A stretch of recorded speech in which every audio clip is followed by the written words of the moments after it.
اصل جنگ کیا ہے؟ بیت المقدس 3 مذاہب کی مقدس جگہ ہے۔ مسلمانوں کا قبلہ اول، عیسائیوں کے لیے یسوع کی جائے ولادت، یہودیوں کے لیے ہیکل سلیمانی۔ شروع کرتے ہیں حضرت ابراہیم علیہ السلام سے، جن کے 2 بیٹے تھے، اسماعیل علیہ السلام اور حضرت اسحاق علیہ السلام۔ اسحاق علیہ السلام کے بیٹے تھے حضرت یعقوب۔ یہیں سے کہانی شروع ہوتی ہے اسرائیل کی۔ اسرائیل یعنی اللہ کا بندہ، اور یہ لقب حضرت یعقوب علیہ السلام کو دیا گیا۔ حضرت یوسف علیہ السلام نے جب کفیل مصر بنے تو آپ کو حکم ہوا کہ اپنے تمام خاندان یعنی آل یعقوب کو مصر بلایا جائے، اور مصر کی سرزمین کا ایک مخصوص حصہ ان کے لیے مختص کیا گیا، اور اللہ کی طرف سے کہا گیا کہ اے آل یعقوب، اس سرزمین میں تمہارے لیے برکتیں ہیں۔ حضرت یوسف علیہ السلام 12 بھائی تھے، اسی لیے اللہ تعالیٰ نے ان کے لیے 12 چشمے جاری کیے، اور یوں اس سرزمین کا نام حضرت یعقوب کے لقب سے اسرائیل پڑ گیا، جسے آج یروشلم بھی کہا جاتا ہے۔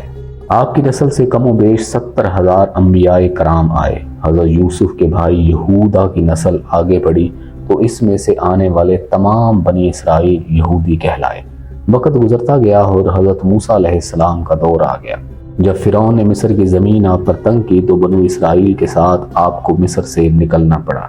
اس دوران بنی اسرائیل پر اللہ تعالیٰ کی بہت سی کرم نوازیاں بھی ہوئیں، جس میں من و سلوہ، چشموں کی بہتات، مچھلیوں کا شکار کا ذکر قرآن پاک سے ملتا ہے، اور وہیں ہمیں ایک گائے کا ذکر بھی ملتا ہے جس کے لوتھڑے سے مردے نے اللہ کے حکم سے زندہ ہو کر اپنے قاتل کا پتہ بتایا۔ اس گائے کی نشانیاں اللہ تعالیٰ نے قرآن پاک میں بیان فرمائیں، جو کہ ایک سرخ مائل رنگت کی گائے تھی، اور ایسی گائے جو آج بھی یہودیوں کے نزدیک مقدس مانی جاتی ہے۔ حضرت موسیٰ علیہ السلام کے بعد دیگر انبیاء آئے۔ اس دوران میں حضرت موسیٰ علیہ السلام اور ان کے دور کی کچھ باقیات، تورات، من و سلوہ کا کچھ حصہ بنی اسرائیل نے ایک صندوق میں محفوظ کر لیا۔ یہ اللہ کی طرف سے حضرت آدم کو دیا گیا ایک خاص صندوق تھا، جو نسل در نسل نبیوں کے پاس رہا، جسے قرآن میں تابوت سکینہ کے نام سے پکارا جاتا ہے، اور یہ یہودیوں کو اپنی جان سے زیادہ عزیز ہے۔ حضرت داؤد نے جب جالوت کو ہرا کر اس سے تابوت سکینہ حاصل کیا تو یوں بنی اسرائیل نے انہیں نبی تسلیم کر لیا، اور حضرت داؤد علیہ السلام اس صندوق کی حفاظت کے لیے ایک ہیکل تعمیر کروانا شروع کیا، جو کہ ان کی زندگی میں مکمل نہ ہو سکا۔ ان کے بیٹے حضرت سلیمان علیہ السلام نے جنوں کی مدد سے اس کو مکمل کروایا، اور اسی دوران میں آپ کی بھی وفات ہو گئی۔ اسی وجہ سے اسے ہیکل سلیمانی کہا جاتا ہے۔ بعد ازاں بابل کے بادشاہ بخت نصر نے اسرائیل پر حملہ کیا اور ہیکل سلیمانی کو بھی گرا دیا، اور تابوت سکینہ بھی اپنے ساتھ لے گیا۔ سائپرس دی گریٹ نے دوبارہ یہ شہر حاصل کیا، یہودیوں کو دوبارہ یہاں آباد کیا، اور تابوت سکینہ کو بھی واپس لایا گیا۔ ہیکل سلیمانی ایک دفعہ پھر تعمیر کیا گیا۔ پھر وقت گزرا اور حضرت عیسیٰ علیہ السلام کی آمد ہوئی، جنہیں نعوذ باللہ یہودیوں نے دجال، نجائز اور کیا کیا لقب دیے۔ یہاں سے یہودیوں میں سے 2 الگ قومیں ہو گئیں، ایک یہودی اور دوسرے عیسائی۔ یہودیوں نے سازش کر کے حضرت عیسیٰ علیہ السلام کو صلیب پر چڑھانا چاہا، اور اللہ تعالیٰ نے انہیں اپنے پاس اٹھا لیا۔ اس کے بعد یہودیوں اور عیسائیوں میں کئی چھوٹی موٹی جنگیں ہوئیں۔ پھر عیسائی رومی بادشاہ ٹائٹس نے اس شدت سے یروشلم پر حملہ کیا کہ اس پورے علاقے کی اینٹ سے اینٹ بجا ڈالی، ہیکل سلیمانی کو گرا دیا، جس کی صرف ایک دیوار اس وقت اپنی اصلی حالت میں موجود ہے، جسے دیوار گریہ کہا جاتا ہے، جہاں یہودی جا کر تورات کی تلاوت کرتے ہیں اور گریہ ازاری کرتے ہیں۔ تابوت سکینہ بھی نہ جانے کہاں غائب ہو گیا۔ ٹائٹس کے حملے کے بعد یہودی آخری نبی کے انتظار میں تھے، کیونکہ اللہ پاک کا ان سے وعدہ تھا کہ انہیں پھر عروج بخشے گا۔ اس وعدے کا ذکر سورہ بقرہ میں بھی موجود ہے۔ اے بنی اسرائیل، ان نعمتوں کو یاد کرو تم پر کی گئی۔ اے بنی اسرائیل، ان نعمتوں کو یاد کرو جو تم پر کی گئیں، اور اپنا وعدہ پورا کرو، ایمان لاؤ تاکہ ہم بھی اپنا وعدہ پورا کریں۔ قیامت کی نشانیوں میں سے ایک نشانی یہ بھی ہے کہ ہیکل سلیمانی کی 3 دفعہ تعمیر ہوگی، جو کہ 2 دفعہ ہو چکی ہے۔ یہودی اپنے مسیحا اور آخری نبی کے انتظار میں تھے کہ ٹائٹس کے حملے کے 500 سال بعد نبی آخر الزماں کی ولادت ہوئی۔ یہاں یہودیوں کو یہ جھٹکا لگا کہ سارے نبی حضرت اسحاق کی نسل سے ہیں، تو آخری نبی حضرت اسماعیل کی نسل سے کیوں کر آ گئے، اور انہوں نے ایمان لانے سے انکار کر دیا۔ مسلمانوں کے لیے بھی وہ انبیاء کی ہی نشانی تھی، اس لیے ہیکل سلیمانی کو بیت المقدس کا نام دیا گیا۔ اسلام کے آغاز میں یہودیوں کو قائل کروانے کی خاطر ہی بیت المقدس کی جانب منہ کر کے نماز ادا کرنے کا حکم ہوا، کیونکہ یہودی اسی طرف منہ کر کے عبادت کیا کرتے تھے۔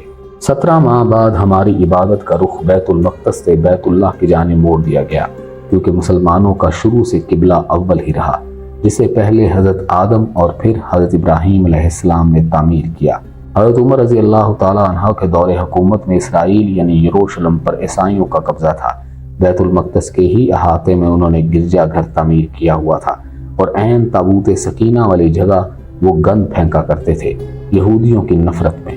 یروشلم کی فتح کے وقت جب حضرت عمر وہاں گئے تو عیسائیوں پر برہم ہوئے، وہاں صفائی کروا کر مسجد تعمیر کروائی، اور قرآن میں موجود معراج والے واقعے کی نسبت سے اس مسجد کو اقصی کا نام دیا گیا۔ یہودیوں کی دیوار گریہ بھی اسی احاطے میں موجود تھی، تو زائرین کی حیثیت سے انہیں بھی وہاں آنے کی اجازت دے دی گئی۔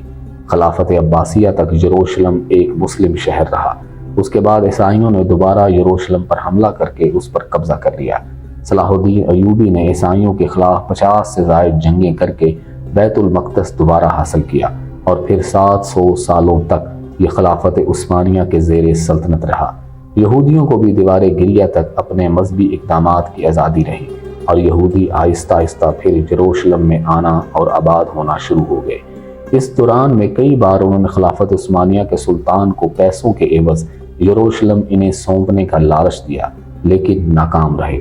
اور پھر دوسری جنگ عظیم میں عیسائی جنرل ہٹلر نے چن چن کر یہودیوں کو مارا۔ قریباً 60 لاکھ کے قریب یہودیوں کا قتل عام کیا گیا، اور یہ در بدر بھاگنے پر مجبور ہو گئے۔ اس دوران میں انہیں یہ اندازہ ہو چکا تھا کہ انہیں اب خود اپنی پہچان بنانی ہے، اور بائبل میں موجود یہودیوں کے آخری عروج سے قبل والی کئی نشانیاں بھی ظاہر ہو چکی تھیں، اور یہ تسلیم کر چکے تھے کہ ان کا آخری مسیحا اب دجال ہوگا، جس کی بدولت پوری دنیا میں ان کا دوبارہ بول بالا ہوگا۔ انہوں نے برطانیہ سے ساز باز کر کے خود کو الگ ریاست تسلیم کروا لیا۔ یوں اسرائیل باقاعدہ ایک ملک کی صورت میں دنیا کے نقشے پر ابھرا۔ پھر آہستہ آہستہ انہوں نے فلسطین اور دیگر مصری علاقوں پر بھی قبضہ کر لیا۔